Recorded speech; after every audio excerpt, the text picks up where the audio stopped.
Hello, my name is William Truax, and this is the history of lamps. Now, I've got my notes over here, so don't mind me. I'll be glancing down from time to time.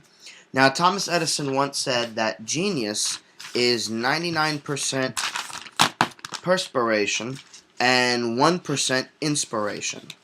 Now, I say this because it took a stroke of genius in around 400,000 BCE to control fire.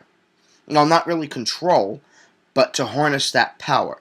And we used torches, as you can see here, to keep our predators at bay and to light our way. This way we can see where we're going and what we're doing. Now, eventually these bundles of sticks, these lights, these torches, we use them to not only see where we're going, but we use them to hunt. And these lamps that you're seeing here, this oil lamp right there, and you'll see quite a handful of them as we go through. Excuse me. These oil lamps were used to keep the light shining at night and to keep everything at bay where we can not only see where we're going, but, I don't know, like this porch light here from the 1900s. We use this porch light outside in the dark to where we can keep predators at bay, burglars and dogs, cats, whatever was going to be out there to harm us. We kept that porch light, that idea was there to keep them at bay, as well as to light and where we can see what we're doing. Now, there's many different types of lights like this that you're seeing here, where we have different things. Now, many centuries after we harnessed the torch, the Greeks had come along and started making these pottery lamps. They would fill this up with different oils like olive oil or fats from animals, and they would have a wick in here, and it would snake around and it would stay lit. They started with pottery, and they tried different other things to keep things moving that way. And they began finding various things to burn to keep the fire lasting a while. It began with different oils, like I said, and fats. Because of this, lamps were used primarily by the rich. The poor would use them every once in a blue moon if they could afford to. The poor pretty much used them to eat and to keep sustenance. Now, this is supposed to represent a Roman lamp that was used by the rich. This oil lamp had a drip line to it, and it went from there, just keeping things on the fire and moving. This is also from the Roman period of time, where they would fill up the oil here, and as you can see from the two points at the end where the fire would go, this would This would bloom with flame. Now, during the 6th to 4th century BC, Athens was a major exporter of high-quality lamps, like you're seeing here. And gradually, the body changed. It went from these small ones all the way up to the big ones, like this Noah Ark one there that just passed.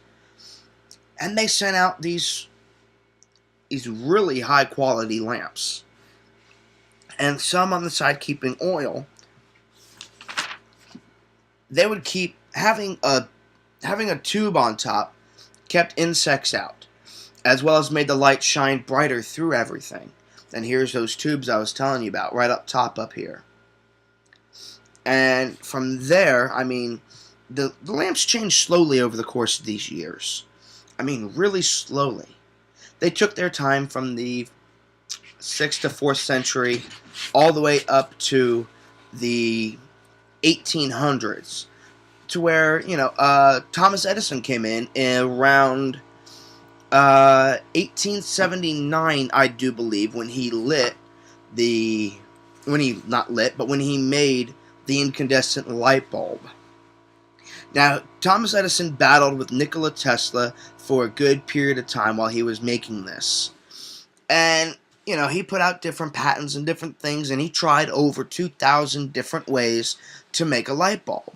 And when he finally got it to work, He implemented it all through New Jersey.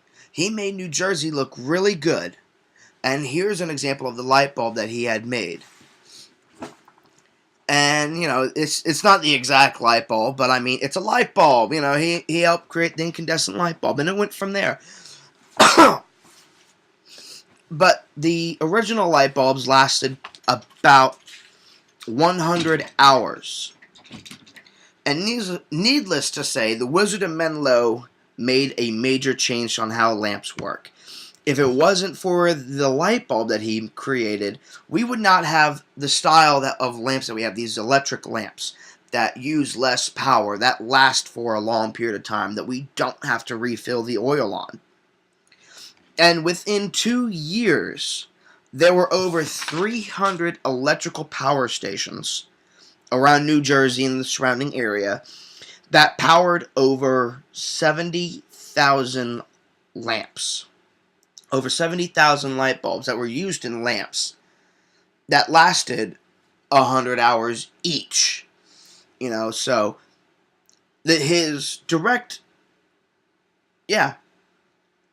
current was huge.